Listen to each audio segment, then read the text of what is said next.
Press conference here for Game 5, Day 3 of the Big East Baseball Championship, joined by Creighton head coach Ed Service, Matt Gandy, Harrison Crawford, and Keith Regala. Coach, if you'd begin with an opening statement.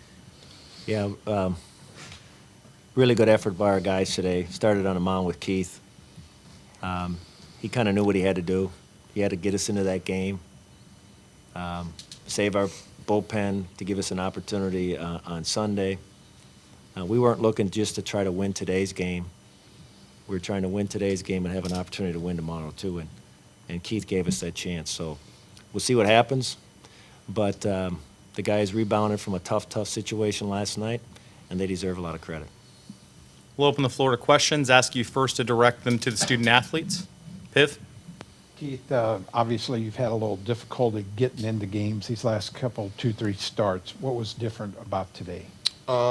Just slowing my motion down and controlling the zone with my fastball. Obviously, getting ahead of hitters is big, and last couple starts I've struggled to do that, and left fastballs up, which lead to hits, obviously. So just commanding the bottom of the zone was the big key. Matt? Harrison talked last night about kind of having to put last night's effort into the rearview mirror and get ready for today, and you got off to a good start in the first inning. I guess, can you talk about your early approach and kind of the aggression you had in your first at-bat? Yeah, it's just like yesterday. I said that I thought our offense was a little bit too timid, and today we put our foot gas to the pedal and we just kept going. We just didn't stop, and I thought that was our key to our offense today, was just our aggression. We didn't take fastballs like we did yesterday. I assume you got a fastball on the first pitch then? Yeah, first pitch. John?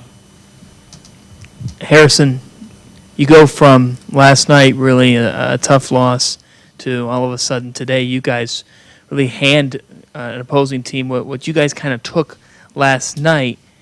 What needs to now go right on Sunday for you guys to put together efforts like this one today? It's been a really long season. I think just staying together, no matter what happens, we just got to keep our composure and play like we can. We got to be the aggressors. I mean, we had a stat earlier this season where if we got thrown out at one of the bases, we won. It was like 8 in a row. And that's the tempo we need to play at. We just really need to play aggressive from the get-go and not take those fastballs for strikes anymore. Piv?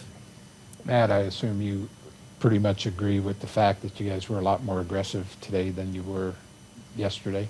Oh, we were definitely more aggressive, and Keith really, you can't say enough, went out there and set the tone for the whole game in that first inning, and we really rallied behind him and Harrison getting up and putting a good swing on the ball, and things really went from there. Clayton?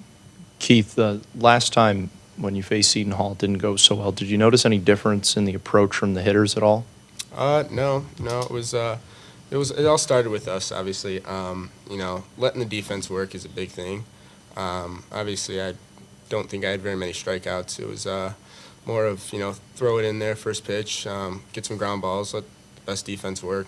It's kind of the big key. I didn't do that last time. Left balls up and didn't let them work, really. Once you leave it down and they hit into the ground, we do really good. John? Then Piv. Harrison, you guys continue to talk about how things just kind of clicked today. Did you wake up on the right side of the bed today? Why did things click? I think we just kind of had a reality check and understood that if we lose, we go home. And we had seniors today, and they brought us together before the game, and they just said, leave everything on the field. And the leadership is coming through right now, and we're really gelling as a team. I thought we were playing really well going into this tournament, even though we didn't play well against St. John's. I think we're still staying on the right track. We just need to keep the aggression. Piv? Keith, getting that 2-0 lead to start off with, and all of a sudden it's 4-0 after 2 innings. How much did that kind of settle you down? Oh, that's huge. Obviously, most of the credit goes to the offense tonight. It's really easy to pitch when, most of the game you're up 7-0, 5-0, whatever it was. It obviously makes it really easy, just throw it in there, let them hit. I mean, if the only way they're going to score is walking them and giving them free bases and stuff like that. So, having them hit and, get up early just allows you to go out there and attack the hitters. Matt? Keith, at what point in the game did you kind of realize you hadn't a lot of hit yet? And I guess was that ever in your mind when you were? No, not really, honestly. I think is when I went out there for the 6th inning, I kind of checked the scoreboard and realized it.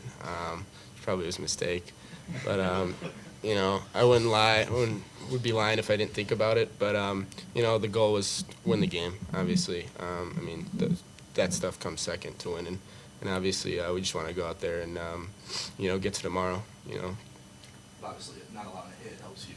So I guess pitching wise, repertoire wise, what did you feel confident in today, and what you were able to use for strikes? You know, everything. You know, throwing the fastball with good height. You know, keeping it low in the zone, working the outside corners, and then obviously my slider was pretty good today. Where besides the one hit, it was the only time I really left it up. Besides that, you know, once you get ahead of hitters with the fastball in good location, you can put them away with the out pitch. We'll take 2 more questions for the student athletes. All right, gentlemen, thank you for joining us. Coach, if you'd stick around for a few questions. Creighton will advance to play St. John's in the 1 o'clock game tomorrow, and if the Blue Jays win, there'll be a game at 4:30. Ask you please to direct your questions now to Coach Service.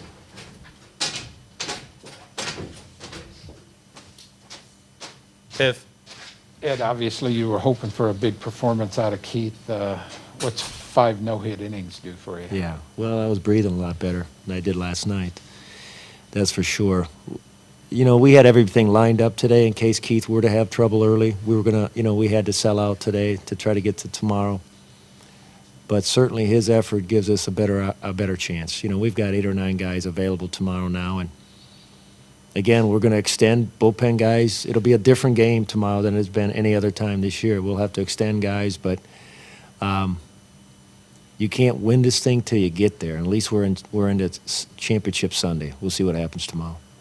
Clayton.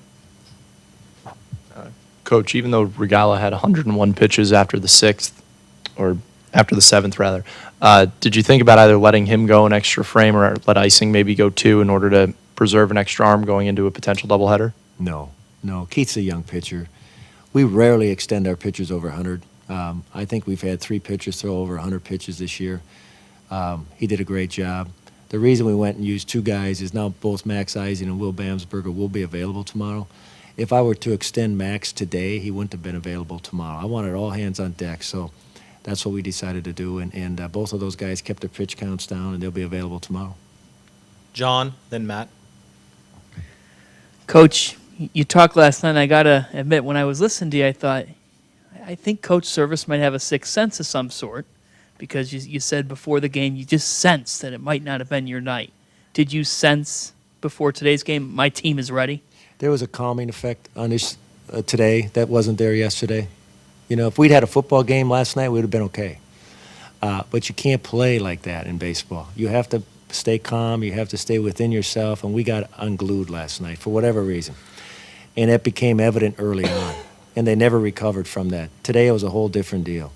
Today was more like the team that we've seen play for the better part of the season this year. And they have to play that way tomorrow. You know, and we've got 2 contrasting styles there. And we'll talk about that tomorrow now. Remember what we did Friday night that got us in trouble. And I told the players today, our opponent is ourselves more than it is Seton Hall. And normally we go through a very thorough scouting report. We did no talking of a scouting report today. All we talked about was ourselves. Make sure we take care of what we can control. And last night it was frustrating and disappointed to see some of the antics in the dugout where the guys were just too revved up. And today was more of what we're accustomed to seeing. Take 2 more questions after Matt. Ed, last 2 times out against St. John's in this ballpark have been pretty impressive. Obviously, Ryan McCormick is part of the reason for that, but I guess what needs to be different tomorrow in the 2 games that you guys need to win? Well, first of all, we got to control the leadoff hitter. They got the leadoff hitter on 6 out of 8 times. And when you get the leadoff hitter on, you got options as an offense. You can bunt, hit and run, steal, and they showed us all that last night. So the emphasis tonight and tomorrow with our team will be we got to control the leadoff hitter, because when you control the leadoff hitter, you take away options from the offense. We can't defend all options. And so that'll be a huge emphasis. And, you know, I give them a lot of credit. I mean, they busted out a real good game last night. We'll see if they can do it again tomorrow. Piv. Who gets the first chance of trying to control that lead? Jack Regala, Jack Regala? he will start tomorrow, How long will you use him? as long as he can do it. He's not on a pitch count tomorrow. He's not on one inning. Jack will pitch like he did back in February tomorrow for us. We'll stretch him out as long as we can. Take one final question. Jeff in the back. Coach, you've mentioned mentality. In a do-or-die situation like tonight, with a performance like the guys just put on, how much does that help mentality-wise going into tomorrow with two ahead of you? Well, I hope it just relaxes them a little bit, you know. And again, I talked about that earlier. We can't play like we did last night. And this is a young group of guys, you know. And as much as I thought we had put them in tough situations early in the season, it wasn't anything quite like last night. But now they've been there, and they realize that we can't play that way. So there'll be some tense moments tomorrow. I know there will be, and there'll be some young guys in some tough situations. I just hope they draw upon what they did today and then play. And if that's not good enough, hey, we'll shake St. John's hand and wish them the best. But they're going to see a different team tomorrow. One final question. All right, Coach, thanks for joining You us bet. once again. Creighton will play St. John's at 1 o'clock